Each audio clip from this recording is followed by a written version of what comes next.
الحمد للہ Recording in progress. الحمد للہ نحمده ونستعینه ونستغفره ونؤمن به ونتوکل علیہ ونعوذ باللہ من شرور انفسنا ومن سیئات اعمالنا من يهده الله فلا مضل له ومن يضلل فلا هادي له ونشهد أن لا إله إلا الله وحده لا شريك له ونشهد أن سيدنا ومولانا محمدا عبده ورسوله أما بعد فأعوذ بالله من الشيطان الرجيم بسم الله الرحمن الرحيم وإذا جاءك الذين يؤمنون بآياتنا فقل سلام عليكم اللهم صل على محمد وعلى آل محمد كما صليت على إبراهيم وعلى آل إبراهيم إنك حميد مجيد اللهم بارك على محمد وعلى آل محمد كما باركت على إبراهيم وعلى آل إبراهيم إنك حميد مجيد۔ اللہ تعالیٰ کا احسان ہے کہ اللہ تعالیٰ نے ہمیں انسان بنایا، مسلمان بنایا، حضور اکرم صلی اللہ علیہ وسلم کا امتی بنایا۔ اللہ تعالیٰ ہمیں انسان، مسلمان، حضور اکرم صلی اللہ علیہ وسلم کا امتی بن کر جینے کی توفیق عطا فرما دے۔ اللہ تعالیٰ نے قرآن کریم میں جو باتیں ارشاد فرمائی ہیں وہ ہماری رہنمائی کے لیے فرمائی۔ کہیں اللہ تعالیٰ نے توحید کا، قیامت کا، رسالت کا، تقدیر کا، ملائکہ کا، جنت کا، جہنم کا، قبر کا ذکر فرمایا۔ اللہ تعالیٰ نے عقائد کا ذکر فرمایا۔ کہیں قرآن کریم میں اللہ تعالیٰ نے نماز، زکوٰۃ، روزہ، حج، صدقات، اعمال کا ذکر فرمایا۔ کہیں اللہ تعالیٰ نے قرآن کریم میں صداقت، عدالت، عفت، حکمت، بصیرت، اخلاق کا ذکر فرمایا۔ کہیں اللہ تعالیٰ نے قرآن کریم میں تجارت، ہبہ، وراثت، مزدوری، وہاں پر اعمال کا ذکر فرمایا۔ کہیں اللہ تعالیٰ نے قرآن کریم میں گزشتہ قوموں کا ذکر فرمایا۔ گزشتہ قومیں جنہوں نے بات کو مانی ہے، جنہوں نے بات کو مانا اور دنیا آخرت میں کامیاب ہو گئے۔ ان اقوام کا ذکر فرمایا ہے کہ جنہوں نے اللہ کی بات کو نہیں مانا، نافرمانی کی، دنیا میں تباہ ہو گئے اور آخرت میں بربادی ان کا مقدر بن گئی۔ اللہ تعالیٰ نے ساری باتیں قرآن کریم میں بیان فرمائی ہیں اور شروع میں ہی فرما دیا ہدی للمتقین۔ قرآن کریم میں سب چیزیں جو بیان کی گئی ہیں یہ اس لیے ہیں کہ تم اس کو پڑھو، تم اس کو سمجھو اور اس سے ہدایت حاصل کرو اور رہنمائی حاصل کرو۔ اللہ تعالیٰ نے قرآن کریم میں انبیاء علیہ السلام کا تذکرہ فرمایا ہے، انبیاء علیہ السلام کے متبعین کا تذکرہ فرمایا ہے، ان کے لیے اپنی طرف سے رضامندی کا اعلان فرمایا ہے، ان کے لیے امن کی بات فرمائی ہے، سلامتی کی بات فرمائی ہے، جنت میں بشارت کی ان کے لیے ارشادات فرمائے ہیں۔ اللہ تعالیٰ نے ہمیں بھی حکم دیا ہے کہ تم انبیاء علیہ السلام اور ان کے متبعین کے راستے پر چلو، اور جو انبیاء علیہ السلام کے مخالفین تھے ان کے راستے پر مت چلو، ان سے تم بچو۔ اور صاف لفظوں میں ہمیں سمجھا دیا ہے فَمَن يُطِعِ اللَّهَ وَالرَّسُولَ فَأُولَٰئِكَ مَعَ الَّذِينَ أَنْعَمَ اللَّهُ عَلَيْهِم مِّنَ النَّبِيِّينَ وَالصِّدِّيقِينَ وَالشُّهَدَاءِ وَالصَّالِحِينَ وَحَسُنَ أُولَٰئِكَ رَفِيقًا، کہ جس شخص نے انبیاء کے راستے پر چلنا ہے، جس نے اللہ کے رسول کی بات ماننی ہے، تو اس نے پھر قیامت کے دن نبیین کے ساتھ ہونا ہے، صدیقین کے ساتھ ہونا ہے، شہداء کے ساتھ ہونا ہے، صالحین کے ساتھ ہونا ہے۔ فمن یشاقق الرسول من بعد ما تبین له الهدى ویتبع غیر سبیل المؤمنین نولہ ما تولی ونصلہ جہنم وساءت مصیرا۔ اور جس نے اللہ کی، اللہ کے رسول کی اور رسول کے متبعین کی نافرمانی کرنی ہے اور ایک الگ راستہ اختیار کرنا ہے، اس نے دنیا میں بھی ضلالت اور گمراہی کے گھڑے میں گرنا ہے، اور آخرت میں جہنم اس کا مقدر بن جائے گا۔ وساعت مسیرہ، اور جہنم بہت بری جگہ ہے، جہنم بہت بہت خطرناک جگہ ہے۔ اللہ تعالیٰ ہم سب کی حفاظت فرمائے۔ دیکھیں، ہم دنیا میں رہتے ہوئے ایک معمولی سی آگ برداشت نہیں کر سکتے، جہنم کی آگ کون برداشت کرے گا؟ معمولی سی تکلیف ہم نہیں سہ سکتے، جہنم کی تکلیفیں کون برداشت کرے گا؟ ایک کانٹا چبھ جائے، انسان کی چیخیں نکل جاتی ہیں، وہاں کھانے کو کانٹے ملیں گے، خوراک نہیں ملے گی۔ ہلکی سی بدبو انسان کے دماغ کو تعفن سے بھر دیتی ہے اور انسان کے لیے جینا مشکل ہو جاتا ہے۔ اور جہنم میں پیپ اور خون یہ صرف سونگھنے کے لیے نہیں، پینے کے لیے دیا جائے گا۔ کس قدر خطرناک زندگی ہے موت کے بعد کی، اگر انسان کا خاتمہ کفر پر ہو گیا۔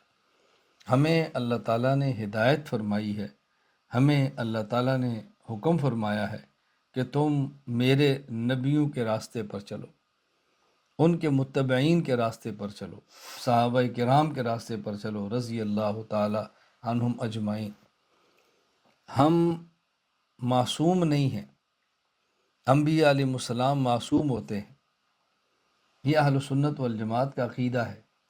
انبیاء علیہ السلام معصوم ہوتے ہیں، کسی بھی نبی سے اللہ تعالیٰ گناہ نہیں ہونے دیتے، اللہ اپنے نبی کی گناہ سے خود حفاظت فرماتے ہیں۔ ہم معصوم نہیں ہیں، ہم معصوم نہیں ہیں۔ معصوم نہ ہونے کا معنی کسی نہ کسی موقع پر ہم سے گناہ ہوتا رہے گا۔ انبیاء علیہ السلام سے کسی موقع پر بھی کوئی گناہ نہیں ہوتا، اور امتیوں سے کسی نہ کسی موقع پر گناہ ہوتا رہے گا۔ ہمیں حکم ہے کہ تم ان کے نقش قدم پر چلو۔ جب ان کے نقش قدم پر چلیں گے تو نقش قدم پر چلیں گے تو لغزش بھی ہوگی، خطا بھی ہوگی، کہیں پھسل بھی جائیں گے، کہیں صحیح قدم پہ قدم نہیں بھی رکھ سکیں گے، الجھن پیش آئے گی۔ اللہ تعالیٰ نے اس کے لیے قرآن کریم میں ہدایات دی ہیں، میں نے آج مختصر سی تلاوت اسی عنوان پہ کی۔ اللہ تعالیٰ فرماتے ہیں وَإِذَا جَاءَكَ الَّذِينَ يُؤْمِنُونَ بِآيَاتِنَا فَقُلْ سَلَامٌ عَلَيْكُمْ۔ اے پیغمبر، جب آپ کے پاس آئے نا جو ایمان لاتے ہیں، جو ہمیں مانتے ہیں، آپ کی نبوت کو مانتے ہیں، یؤمنون بالغیب، جو چیزیں ان کی آنکھ سے پوشیدہ ہیں، جو چیزیں ان کے عقل اور دماغ سے پوشیدہ ہیں، اس کو مانتے ہیں۔ جو انہوں نے دیکھی نہیں وہ بھی مانتے ہیں، اور جو سمجھ نہیں سکتے وہ بھی مانتے ہیں۔ ان کی آنکھ سے بالا تر ہے تو بھی مان لیتے ہیں، ان کی عقل سے بالا تر ہے تو بھی مان لیتے ہیں۔ یؤمنون بالغیب، یہ آپ کی بات کو ماننے کے لیے نہ تو اپنی آنکھ پر اعتماد کرتے ہیں کہ آنکھ سے نظر آئے گا تو مانیں گے، نہ ہی آپ کی بات کو ماننے کے لیے یہ عقل پر اعتماد کرتے ہیں کہ عقل میں بات آئے گی تو مانیں گے، نہ ہی اس پر اعتماد کرتے ہیں کہ ہم کو کان سے سنیں گے تو مانیں گے۔ اللہ اکبر! یعنی اللہ تعالیٰ نے کیا پیاری باتیں سمجھائی ہیں۔ یؤمنون بالغیب، آپ کی بات کو مانتے ہیں، جو آنکھ سے نہیں دیکھا وہ بھی مانتے ہیں، جو کان سے نہیں سنا وہ بھی مانتے ہیں، جو اپنے دل سے نہیں سمجھ سکتے وہ بھی مانتے ہیں۔ اللہ اس کے بدلے میں پھر کیا دیں گے؟ ایسی جنت عطا فرمائیں گے جن کے بارے میں ہے لا اذن سمعت، ایسی نعمتیں کہ کسی کان نے وہ سنی بھی نہیں، ولا اعین رأت، کسی آنکھ نے وہ دیکھی بھی نہیں ہے، ولا خطر علی قلب بشر، اور کوئی دل اس کو سمجھ بھی نہیں سکتا۔ حل جزاء الاحسان الا الاحسان، اللہ فرماتا ہے کہ ہم تمہارے جیسے عمل ہیں اسی طرح بدلہ دیتے۔ حل جزاء الاحسان الا الاحسان، جیسا کرو گے ویسا بھرو گے، کما تدین و تدان، تم نے جیسا کرنا ہے تم نے ویسا ہی کرنا ہے۔ اگر تم نے ہمارے پیغمبر کی بات کو مانا ہے بغیر دیکھے، مانا ہے بغیر سنے، مانا ہے بغیر سمجھے، ہم صلے میں آپ کو وہ نعمتیں عطا فرمائیں گے جہاں نہ کسی آنکھ نے دیکھی ہیں، نہ کسی کان نے سنی ہیں، نہ ہی اس کو کسی کا دل سمجھ سکتا ہے، ہم وہ دیں گے۔ آپ ذرا جنت کی نعمتوں کا تذکرہ کریں، جنت کی نعمتیں جو اللہ نے بیان فرمائیں اس پر غور کریں۔ یعنی میں جنت کی نعمتوں کو کیا بیان کروں گا، اس سے آسان بات میں کیا عرض کر سکتا ہوں کہ جنت میں جانے والا وہ شخص جو سب سے آخر میں جائے گا، جنت میں جانے والا شخص جو سب سے آخر میں جائے گا، اس کو اللہ تعالیٰ اس دنیا سے 10 گنا بڑی جنت عطا فرمائیں گے۔ تو آپ بتائیں جو آخر میں جا رہا ہے کیا اس نے اس پوری دنیا کو دیکھا ہوگا، پوری دنیا کی ساری باتوں کو سنا ہوگا، وہ پوری دنیا کے سارے نظام کو سمجھ سکتا ہے، لیکن مان لیا ہے اللہ کی ساری بات کو، تو اس دنیا سے 10 گنا بڑی دیں گے جو نہ اس نے دیکھی ہے، نہ سنی ہے، نہ سمجھ سکتا ہے۔ یعنی اتنی بڑی کہ وہ ایک جنت ملنے پر بھی اس کو تعجب ہوگا اور اللہ اس کو 10 گنا بڑی دیں گے۔ یعنی حدیث پاک میں ہے کہ وہ شخص جو سب سے آخر میں جہنم سے نکالا جائے گا جنت میں داخل کرنے کے لیے، اللہ اس کو فرمائیں گے جنت میں داخل ہو جا، تو وہ کہے گا یا اللہ جنت تو بھری ہوئی ہے یہ جو آپ بتائیں میرے بارے میں، اللہ فرمائے کہ داخل ہو جاؤ جنت میں۔ اب وہ اس کو تعجب ہوگا کہ میرے لیے، اللہ فرمائے کہ جاؤ یہ بھی تمہارے لیے ہے اور اس سے 10 گنا بڑی اور تمہارے لیے۔ یعنی خود اس کو ایک ایسی کیفیت طاری ہوگی جیسے بے یقینی کی ہوتی ہے، کہ ایسے بھی ہو سکتا ہے، ایسے بھی ہو سکتا ہے۔ آپ دیکھیں اللہ کیسے کریم، فرمایا وَإِذَا جَاءَكَ الَّذِينَ يُؤْمِنُونَ بِآيَاتِنَا فَقُلْ سَلَامٌ عَلَيْكُمْ۔ میرے پیغمبر جو آپ کے پاس آ رہے ہیں، کلمہ پڑھ کے آ رہے ہیں، دائرہ ایمان میں داخل ہو رہے ہیں، ایمان لا رہے ہیں، ان کو پہلی خوشخبری یہ دو سلام علیکم، اللہ کی طرف سے تم پر سلام ہو، اللہ کی طرف سے تم پر سلام ہو۔ دنیا میں ان کو خوشخبری دے دو، جب جنت میں جانا ہے تو سلام قولا من رب الرحیم، اللہ کی طرف سے سلام ہوگا۔ ابھی تو مان لو کہ اللہ کی طرف سے سلام ہے، اور جنت میں جا کے تم سنو گو کہ اللہ سلام تمہیں کہیں گے۔ ابھی تو مان لو سلام علیکم، اللہ کی طرف سے سلام ہے۔ میں سلام کا ابھی معنی نہیں کر رہا، لفظ بیان کر رہا ہوں، سلام علیکم، یعنی اللہ کی طرف سے یہ انعام ہے کہ اللہ تمہیں سلامتی عطا فرمائیں گے۔ ابھی دیکھیں جنوری 2025 کی آج پہلی اتوار ہے، 2025 کی پہلی اتوار ہے، اور یہ ہمارا خانقاہ اجتماع ہے۔ جب مہینہ شروع ہوتا ہے، جب سال شروع ہوتا ہے، تو ہمیں حکم ہے کہ دعا مانگے، اللہم اہلہ علینا بالامن والایمان، آگے والسلامت والاسلام۔ اے اللہ اس سال کو ہمارے لیے ایسا بنا دے ہمیں امن بھی ملے، اللہ ایمان کی نعمت بھی رہے، اے اللہ سلام بھی ملے اور سلامتی بھی ملے، یہ ہمیں عطا فرما دے۔ اور آگے بھی حدیث میں دعا موجود ہے، فرمایا کہ تم اللہ سے دعا مانگو یا اللہ میں یہ بھی ملے، اور وجوار من الشیطان ورضوان من الرحمن، شیطان سے دوری ملے اور رضوان اللہ سے قرب، اللہ کی رضامندی ملے۔ اے اللہ میں سال ایسا عطا فرما دے کہ ہم شیطان سے دور ہو جائیں اور تجھ سے قریب ہو جائیں۔ انسان شیطان سے دور ہوتا ہے، رحمان سے قریب ہوتا ہے کب؟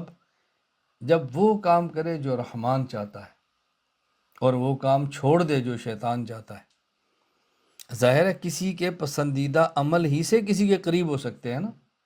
جب شیطان کی پسندیدہ چیزوں کو چھوڑ دیں گے تو شیطان سے دور ہو جائیں گے، رحمان کی پسندیدہ چیزوں کو اختیار کر لیں گے تو رحمان کے قریب ہو جائیں گے۔ اور شیطان کی کیسی محنت ہے، ادھر سے سال ختم ہوا، اگلا سال شروع ہوا، وہ ساتھ ہی نیو ایئر نائٹ کے نام پر بدماشیاں، فحاشیاں اور یانیاں، جو جہان میں گناہ ممکن ہے وہ کروانا شروع کرتا ہے۔ اور اللہ کے بندے ان جگہوں سے دور رہتے ہیں، ان مقامات سے بچ کے رہتے ہیں۔ سال کے آغاز ہی پر شیطان کو چھوڑ کر اللہ کے قریب آ کر شیطان کو مایوس کر دیتے ہیں کہ یہ تیرے جال میں آنے والے نہیں ہیں، یہ تیرے جال میں آنے والے نہیں ہیں۔ ہمارے یہاں بھی غالباً 3 دن قبل کچھ مہمان آئے، تو مرد میرے پاس تھے، خاتون گھر میں تھی۔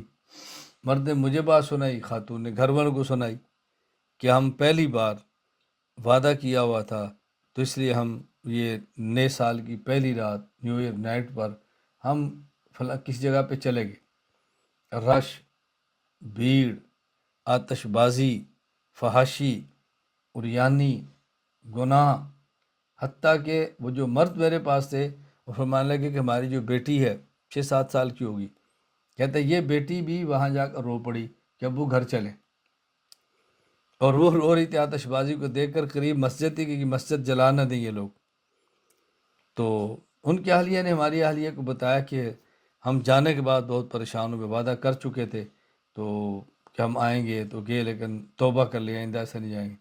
میرے گھر والے نے کہا جب یہاں ہمارے یہاں ایک سال ختم ہوتا ہے دوسرا شروع ہوتا ہے، تو میرے بارے میں کہا کہ ہمارے شوہر کہتے ہیں یہ پردہ بند کر دو، باہر کی لائٹیں بجھا دو، اندر کی لائٹیں روشن کرو، آج کے دن کو، آج کی رات باہر سے رابطہ ہی ختم کر دو، بچوں کے کانوں میں باہر کے گانوں کی آواز بھی ان تک نہ آئے۔ اور آپ یقین فرمائیں میں اللہ کا شکر ادا کرتا ہوں، اللہ کا بہت شکر ادا کرتا ہوں کہ ہمیں پتہ بھی نہیں کہ نیو ایئر نائٹ آتی ہے اور چلی جاتی ہے، یہ کب سال ختم ہوتا ہے کب شروع ہوتا ہے، ہم نے کبھی اس کا تصور بھی نہیں کیا۔ سیدھا سیدھا جو ہمارے ذمہ کام ہے وہ کرنا ہے، بس عشاء پڑھ کے سونا ہے، صبح تہجد، تلاوت، ذکر اور فجر پڑھنی ہے، اور اشراق تک اپنے اعمال کرنے ہیں۔ سال ختم ہوا تب بھی یہی ہے، سال شروع ہوا تب بھی یہی مومن کی شان ہے۔ مومن کے اس کام میں لگا رہنا چاہیے۔ وَإِذَا جَاءَكَ الَّذِينَ يُؤْمِنُونَ بِآيَاتِنَا فَقُلْ سَلَامٌ عَلَيْكُمْ، فرمایا ایک تو اللہ کی طرف سے سلام ہے، سلامتی ہے، تمہیں خوشخبری ہے۔ آگے كَتَبَ رَبُّكُمْ عَلَى نَفْسِ الرَّحْمَةِ، تمہارے رب نے اپنے ذمے تمہارے لیے کرم کرتے ہوئے رحمت لکھ دی ہے، تمہارے رب نے، كَتَبَ رَبُّكُمْ، اللہ اکبر، کیا قرآن کریم میں الفاظ ہیں، كَتَبَ رَبُّكُمْ عَلَى نَفْسِ الرَّحْمَةِ، تمہارے رب نے اپنے فضل سے اپنے ذمے یہ رحمت لکھ دی ہے۔ من عمل منکم سوءا بجہالۃ، فرمایا کہ اللہ نے اپنے ذمے یہ لکھ دی ہے بات، کیا لکھی ہے کہ اگر تم میں سے کسی نے نادانی کی وجہ سے، جہالت کی وجہ سے، غفلت کی وجہ سے گناہ کر لیا اور پھر اس نے توبہ کر لی، تو یہ ذہن میں رکھ لو کہ اللہ غفور بھی ہے، اللہ رحیم بھی ہے۔ اللہ اکبر، فرمایا کہ اللہ نے اپنے ذمے لکھ لیے ہے، كَتَبَ رَبُّكُمْ عَلَى نَفْسِ الرَّحْمَةِ أَنَّهُ مَنْ عَمِلَ مِنكُمْ سُوءًا بِجَهَالَةٍ، کہ جس شخص نے گناہ کر لیا اور جہالت کی وجہ سے کیا، یہاں بات رکھنا، یہاں لفظ جہالت فرمایا ہے، جہل نہیں فرمایا، یہاں جہالتن فرمایا، جہل نہیں فرمایا۔ جہل آتا ہے عموماً علم کے مقابلے میں، جہل آتا ہے علم کے مقابلے میں، اور یہ جو جہالت کا لفظ ہے اس کا مفہوم ہوتا ہے نادانی، یعنی اس نے جو کام کیا ہے وہ غفلت کی وجہ سے کر لیا ہے، جہالت والا کام کر لیا ہے۔ میں یہ بات اس لیے کہہ رہا ہوں کہ یہ نہ سمجھنا کہ یہاں جہالت کا معنی کہ اس کو پتہ نہیں تھا اور کر لیا ہے، یہاں جہالت کا معنی یہ نہیں ہے کہ کسی بندے کو پتہ نہیں تھا کہ یہ گناہ ہے اور کر لیا ہے، اب پتہ چلا توبہ کرے گا تو معاف کر دے گا، نہیں، فرمایا اس کو پتہ بھی تھا گناہ ہے، اس کو پتہ تھا گناہ ہے، گناہ کا پتہ ہونے کے باوجود اس نے جہالت کا کام کیا اور پھر بھی گناہ کر لیا. یعنی کسی شخص کو علم ہو اور علم کے باوجود بھی کام کرے تو اس کو قرآن جہالت کہتا ہے. جہالت کی وجہ سے کر لیا، غفلت کی وجہ سے کر لیا. اس نے ایسے کام کیا کہ جو اس کو نہیں کرنا چاہیے تھا، کسی جاہل کو کرنا چاہیے تھا جس کے پاس علم نہ ہو. علم تھا پھر بھی کر لیا. لیکن میرا کرم کیا ہے؟ سبحان اللہ.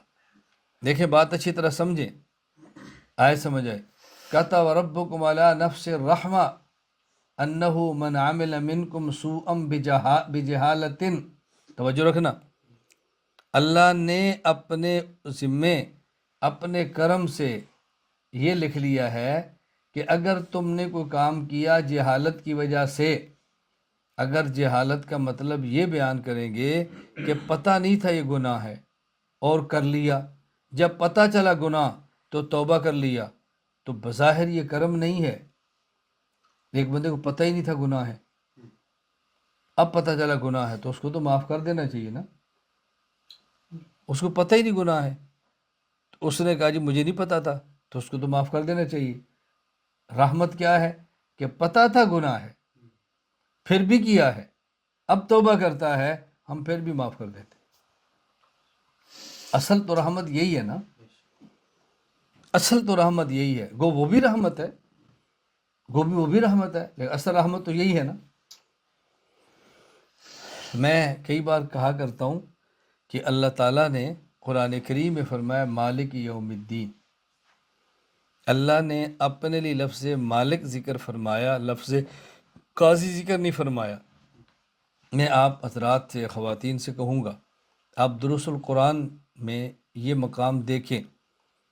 مالک یوم الدین سورۃ الفاتحہ، میں نے جو مالک پر گفتگو کی ہے، یا سورۃ الفاتحہ پر میرا بیان سنیں جو میں نے مالک پر بات کی ہے. میں یہاں صرف ایک نقطہ عرض کرنے لگا ہوں کہ اللہ نے اپنے لیے مالک فرمایا، قاضی نہیں فرمایا. دنیا کا نظام الگ ہے، اللہ کا نظام الگ ہے. دنیا میں جو ایک قانون بنا دیا جاتا ہے، اس قانون کو کوئی بندہ توڑے اور اس کو پتہ نہ ہو یہ قانون ہے، عدالت تب بھی نہیں معاف کرتی. آپ کہہ دو ہم نے قانون توڑا ہے، میری غلطی ہے، وہ تب بھی کہتے ہیں کیوں توڑا؟ آپ کو پتہ ہے کہ سامنے مجھے اس سگنل کو نہیں توڑنا چاہیے، اشارہ سرخ ہے، مجھے نہیں توڑنا چاہیے، سرخ اشارہ توڑ دیا، آگے پولیس کھڑی ہو اور آپ کہہ دیں کہ مجھے پتہ نہیں چلا، کیونکہ تم دیکھتے نا جرمانہ.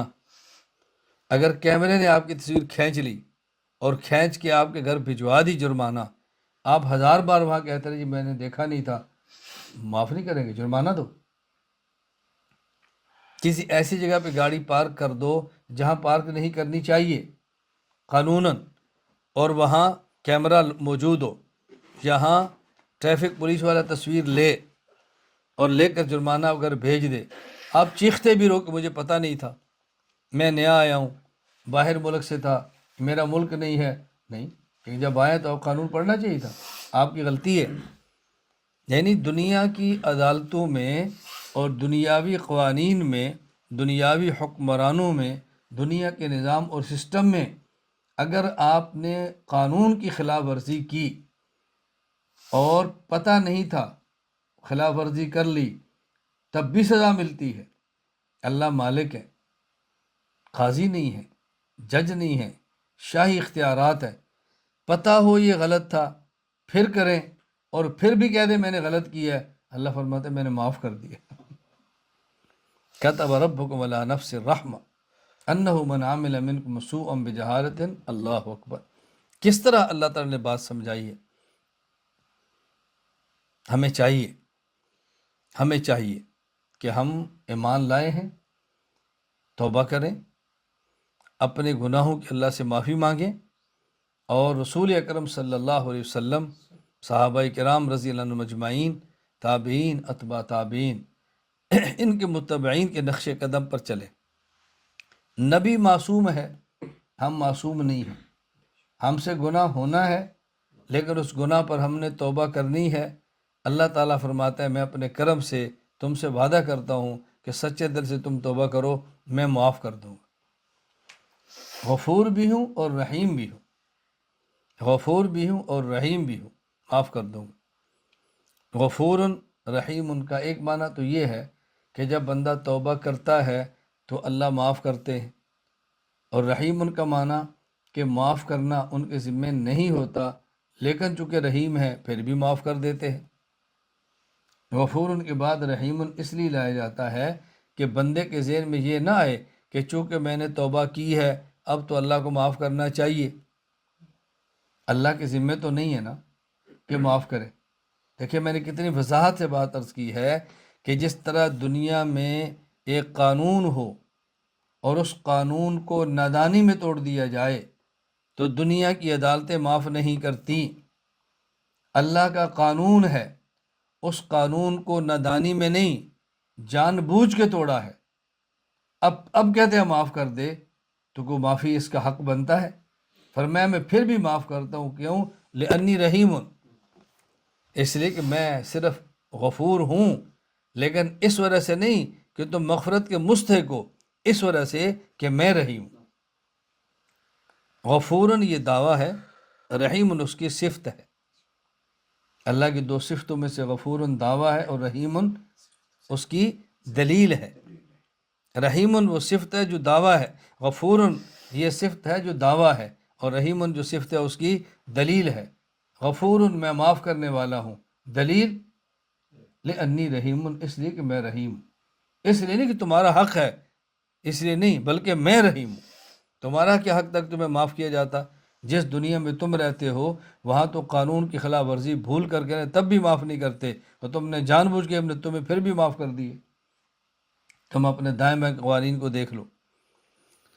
تو اللہ تعالیٰ نے اپنے پیغمبر پاک صلی اللہ علیہ وسلم کے ذریعے ہمیں یہ خوشخبری دی ہے، ہمیں یہ بشارت دی ہے، اور بہت پیاری بات فرمائی، میرے پیغمبر جب یہ آ جائیں تو ان کو کہو اللہ کی طرف سے سلامتی ہے اور یہ اللہ کی طرف سے اعلان ہے۔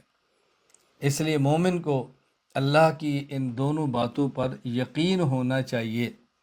نمبر ایک، اللہ ایمان کی برکت سے دنیا میں اور آخرت میں سلامتی عطا فرماتے ہیں۔ نمبر دو، اللہ اس ایمان کی برکت سے انسان گناہ کر لے اور معافی مانگ لے تو اللہ تعالیٰ معاف فرما دیتے ہیں ایمان کی برکت سے۔ ایمان شرط ہے، اگر کسی شخص کا ایمان درست نہیں ہے، اگر کسی کا عقیدہ ایسا ہے جو کفریہ ہے، تو اس کو معافی نہیں ملے گی جب تک یہ اپنے عقیدے کو درست نہیں کرتا۔ عقیدہ درست کرے عمل کی معافی ہے، عقیدہ درست نہ کرے عمل کی معافی نہیں ہے۔ صحیح عقیدے کے ساتھ بغیر توبہ کے مر گیا تب بھی معافی کی توقع ہے، اللہ اس کو اپنے کرم سے معاف کر دے، کسی کی شفاعت سے معاف فرما دے، لیکن عقیدے کے فساد کے ساتھ یہ توبہ کر کے مر گیا بد عملیوں سے تب بھی معافی نہیں ہے۔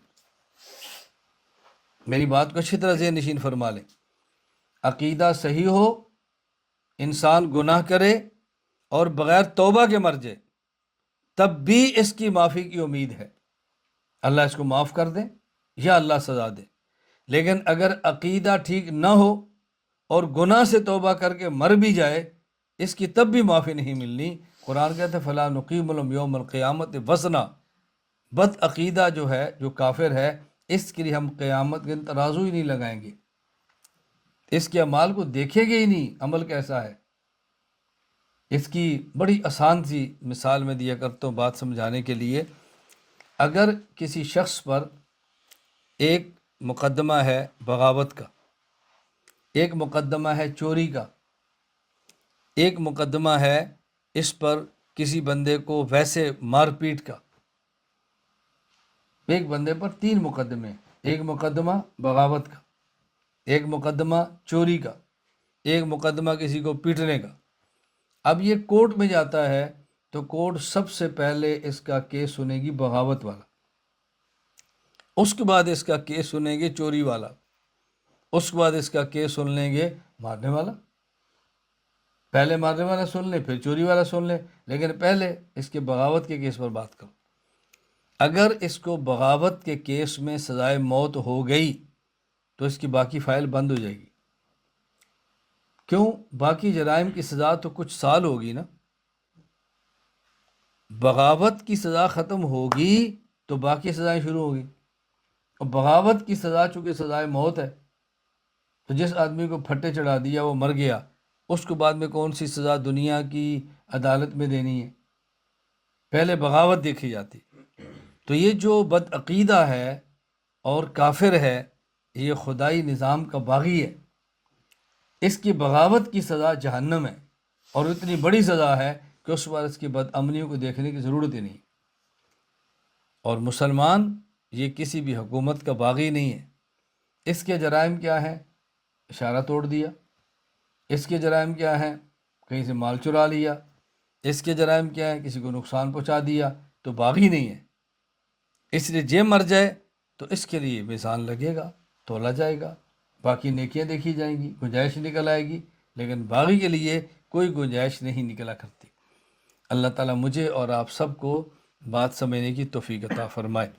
بس ہم یہ طے کریں، ہم یہ عزم کریں کہ ہم اپنے عقائد درست کریں گے، عقائد کو سیکھیں گے، عقائد کو سمجھیں گے، عقائد کو پڑھیں گے اور نیک اعمال کریں گے، اخلاق کو درست کریں گے۔ اگر کوئی برا عمل کر لیا جان بوجھ کر یا غلطی سے، ہم توبہ کریں گے۔ بس اوقات ہم جانتے ہیں ہم گناہ کر رہے ہیں پھر بھی کر لیتے ہیں، اور بس اوقات جانتے نہیں ہیں ہو جاتا ہے اور پتہ نہیں ہوتا یہ گناہ ہے، بعد میں پتہ چلتا ہے کہ گناہ ہے، تو ہم توبہ کریں اللہ تعالیٰ سے۔ آپ کہیں گے ایسا بھی ہوتا ہے کہ آدمی کو پتہ نہ ہو گناہ ہے؟ ایسا بھی ہوتا ہے؟ میں کہتا تو ہوتا ہے، لیکن ہم بسا اوقات ان گناہ سمجھ نہیں ہوتے۔ سردی آ جاتی ہے، نماز پڑھنی ہے، جراب پہنی ہوتی ہے، جراب پر مسا کر لیتے ہیں اور نماز پڑھ لیتے ہیں۔